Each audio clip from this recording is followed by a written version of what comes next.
சின்ன மருமகள் அப்கமிங் எபிசோடில் இங்கே பிளான் பண்ண மாதிரியே போஸு கையை குழம்பா மாட்டிக்க போகிறாரு. ஏன்னா போலீஸ் வீட்டை ஃபுல்லாக செக் பண்ணுறாங்க. ஆனால் வீட்டில் எந்த ஒரு போதை செடி மூட்டையும் கிடைக்கல. அதுக்கப்புறமா அவங்களுடைய அவுட் ஹவுஸ் போகிறாங்க. அங்கே வீடு பூட்டியிருக்கு. நம்ம மலருடைய அப்பா தான் வெளில தண்ணி பாய்ச்சிட்ருக்காரு. அப்படி இருக்கும்போது அந்த போலீஸ் கேட்குறாங்க, ஹலோ, எதுக்கு இந்த வீட்டை பூட்டி வச்சுருக்கீங்க, யார் வீடு இது அப்படின்னு கேட்க, எதுவும் நம்ம ஐயா வீடு தாங்க, இது அவுட் ஹவுஸ் இது அப்படின்னு சொல்கிறாங்க. இதை திறங்க, நாங்கள் இதை செக் பண்ணோம் அப்படின்னு போலீஸ் சொல்லும்போது அதுக்கு அந்த மலர் அப்பா சொல்கிறாரு, ஐயா இதில் யாரும் இல்லை, வெறும் மூட்டைங்க தான் இருக்குது, நான் தான் தங்கியிருக்கேன் அப்படின்னு சொல்கிறாங்க. அதெல்லாம் ஒன்றும் பிரச்சனை இல்லைங்க, நீங்கள் இந்த பூட்டை திறங்க, நாங்கள் பார்த்துக்குறோம் அப்படின்னு போலீஸ் சொல்லவும் வேறு வழியே இல்லாமல் மலருடைய அப்பா அந்த வீட்டை திறந்து விட்றாரு. பார்த்தா அவர் சொன்ன மாதிரியே உள்ள குடோன் மாதிரி தான் இருக்குது. இருந்தாலும் போலீஸ் செக் பண்ணுறாங்க. செக் பண்ணால் அங்கே தான் அந்த போதைப்பொருள் செடி மூட்டை இருக்குது. அதை பார்த்தோன்னே ஐயா இந்தா இருக்குது அப்படின்னு சொல்லிட்டு தூக்கிட்டு போகிறாங்க. ராஜாங்க கேட்குறாரு, என்ன ஐயா, நாங்கள் சொன்ன மாதிரியே எங்கள் வீட்டில் ஒன்றுமே இல்லையா, தவறான இன்ஃபர்மேஷன் தானே அப்படின்னு கேட்க, இல்லைங்க, இங்கே தான் இருக்குது அந்த போதை செடி மூட்டை அப்படிங்கவும் எல்லாருமே ஷாக் ஆகுறாங்க. கொண்டாந்து அதை வைக்கிறாங்க. அப்படிங்கும்போது வச்ச உடனே எல்லாருமே அதிர்ச்சி. ஆனால் இந்த வீட்டில் இருக்க யாருமே இதை பண்ணியிருக்க மாட்டாங்க அப்படின்னு இங்கே ராஜாங்கம் சேது எல்லாருமே சொல்கிறாங்க. இருந்தாலும் போலீஸ் சொல்கிறாங்க, இந்த மூட்டை இங்கே வந்திருக்குன்னா அப்போது உங்கள் வீட்டில் இருக்கிற யார் தானே இதை பண்ணியிருக்கணும் அப்படின்னு சொல்லும்போது உடனே அந்த மலருடைய அப்பாவை பார்க்குறாங்க எல்லாரும். ஏய் உண்மையை சொல்கிறா, எப்படி இந்த மூட்டை உன் வீட்டுக்குள்ளே வந்துச்சு அப்படின்னு கேட்கும்போது, ஐயா அது வந்து சொல்லும்போது இங்கே போஸ் ஒன்றே கண்ணை காட்டுறாரு, சொல்லிடாத அப்படின்னு சொல்லிட்டு அவனும் அப்படியே நிற்க உடனே எல்லாருமே அவன் தான் குற்றவாளி மாதிரி பேசுகிறாங்க. உடனே ஐயா இல்லை நீ காலையில் அப்படிங்கும்போது போஸ் ஒன்று, என்னடா என்ன சொல்ல வர, உன்னை நம்பி இந்த வீட்டில் தங்க வச்சதுக்கு நீ இப்படி தான் பண்ணுவியா அப்படிங்கிற மாதிரி இங்கே போஸ் ஒன்றே கொந்தளிக்கிறாரு. பெரியப்பா எனக்கு என்னமோ இவன் மேலே சந்தேகமாக இருக்குது, இவனை ஃபஸ்ட்டு அரெஸ்ட் பண்ண சொல்லுங்கள், நீங்கள் இவனை வேலையை விட்டு தூக்குங்க போல அப்படின்னு போஸ் பேசுகிறாரு. எல்லாருமே போஸை கொஞ்சம் ஷாக் ஆகி பார்க்குறாங்க.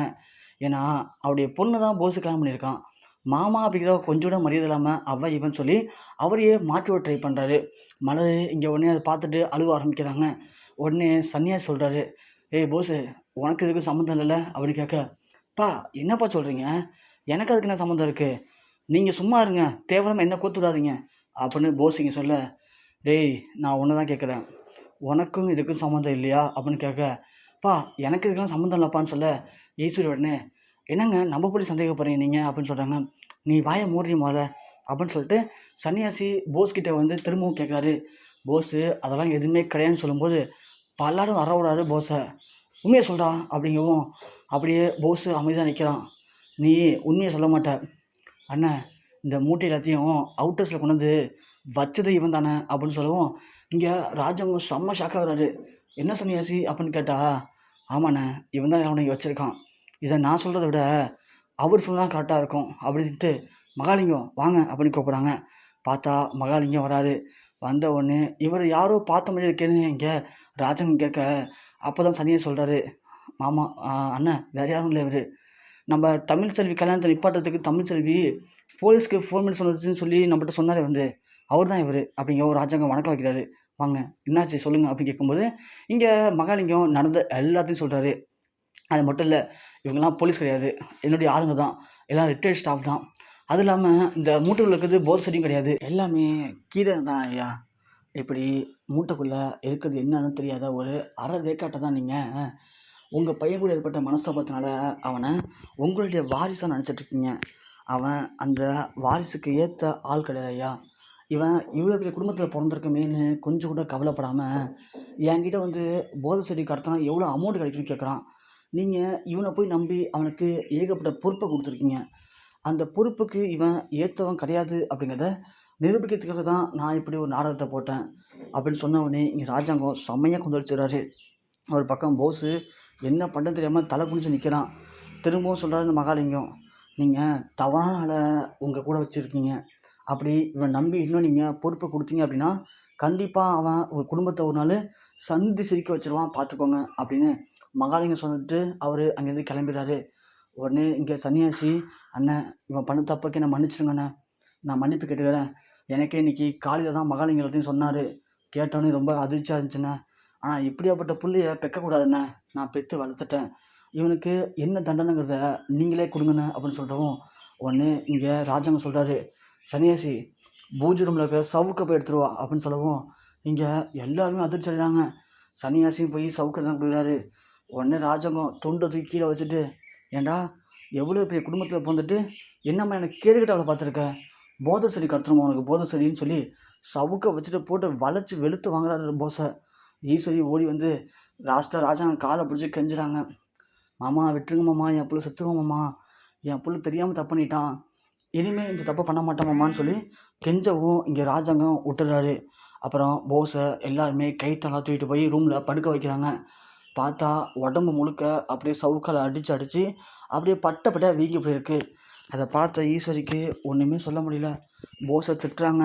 ஏண்டா அறிவுக்கிட்ட நாயே, உன்னை எப்படியாப்பட்ட இடத்துக்கு நான் கொண்டு போய் வச்சுருக்கேன், ஆனால் நீனு பணத்துக்கு ஆசைப்பட்டு இப்படி தேவையில்லாமல் போதை செடி கடத்துறேன்னு சொல்லி இப்படி மாட்டிக்கிட்டியாடா போஸு அப்படின்னு சொல்லி போஸை திட்டுறாங்க. இருந்தாலும் என் பிள்ளைய எல்லார் முன்னாடியும் இப்படி அசிங்கப்படுத்திட்டாலும் ராஜாங்கம் அடிச்சுட்டார்ல, அவனை சும்மா விட மாட்டேன், அவர் எப்படி இந்த எலெக்ஷனில் ஜெயிக்கிறாருங்கிறத நான் பார்க்குறேன் அப்படின்னு இங்கே ஈஸ்வரி முடிவு பண்ணுறாங்க.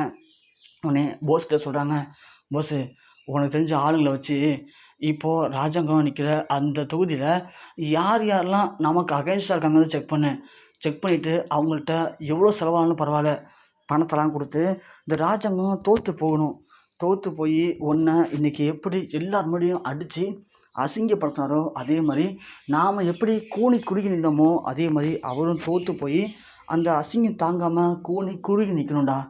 அது இல்லாமல் உன்னை வந்து இப்படி ஒரு நிலைமைக்கு ஆளாக்கிட்டாங்கடா, அதுக்கு நீயும் உடனே அந்த படுறா, உன்னை என்ன பண்ணுறது, நான் தான் எத்தனை வாட்டி சொல்லியிருக்கேன் உன்ட்டு, எது பண்ணாலும் அம்மாட்ட சொல்லிட்டு பண்ணான்னு சொல்லிட்டு.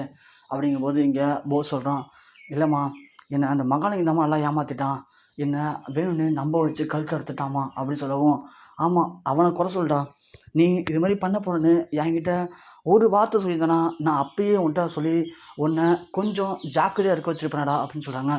உடனே அதுக்கு சித்ராம்மா முடிஞ்சு போச்சுமா, அடுத்தது நம்ம என்ன பண்ணாங்கிறத மட்டும் யோசிமா அப்படிங்கிறாங்க. அங்கே போஸை போட்டு அடிக்கும்போது தமிழ்ச்செல்வி மூஞ்சை பார்த்தியாமா எவ்வளோ சிரிச்சிட்டு இருந்தான்னு சொல்லிட்டு அப்படிங்கிறாங்க. ஆமாண்டி ஆமாம் நானும் பார்த்தேன், அந்த குட்டச்சிக்கு சிரிப்பு அப்படி வந்துச்சு. இருக்கட்டும், இந்த ராஜாங்கத்தை முதல்ல எலெக்ஷனில் தோக்கடித்து அவனை ஒரு மூலையில் உட்கார வைப்போம், அதுக்கப்புறமா இந்த குட்டச்சியை வச்சுக்கலாம் அப்படின்னு இங்கே ஈஸ்வரி சொல்கிறாங்க. உடனே இங்கே போஸும் நினைக்கிறாரு, ஸோ கண்டிப்பாக இந்த ராஜாங்க பெரியப்பாவை எப்படியாவது நம்ம பழி வாங்கியே தீரணும், எல்லா முடியும் நம்மளை அசிங்கப்படுத்திட்டார்ல அப்படின்ட்டு. அது மட்டும் இல்லை, இந்த மகாலிங்கத்தை ஏதாவது பண்ணணுமேன்னு சொல்லி இங்கே முடிவு பண்ணுறான் நம்ம போஸு. அப்புறம் அடுத்த நாள் அவனுடைய ஆளுங்களை செட் பண்ணி மகாலிங்கத்தை போட்டு தள்ளிடலான்னு முடிவு பண்ணி 4-5 பொறுக்கி பசங்க வச்சு மகாலிங்கத்தை வெட்டுறதுக்கு போகிறாங்க. அப்படி மகாலிங்கத்தை வெட்ட வரும்போது மகாலிங்கம் ஓடுறாரு. பார்த்தா அந்த வழியில் நம்ம சேதுவும் கருப்பும் வந்துட்டுருக்காங்க. மகாலிங்கம் ஓடுறதை பார்த்துட்டு சேது பார்த்துறாரு, இவர் அன்றைக்கி நம்ம வீட்டுக்கு வந்த போலீஸ் ஆச்சு, இவரையும் துரத்துறானுங்கன்னு சொல்லிட்டு ஓடி போய் அவரை காப்பாற்றுறாங்க. வந்த பொறுக்கி பசங்க எல்லாருமே அடித்து போகிறார் சேது. அடித்து போடுறதுக்கப்புறம் அவர்கிட்ட கேட்குறாங்க, என்னாச்சுன்னு கேட்கும்போது அவர் அப்படி நிற்கிறாரு பேசாமல்.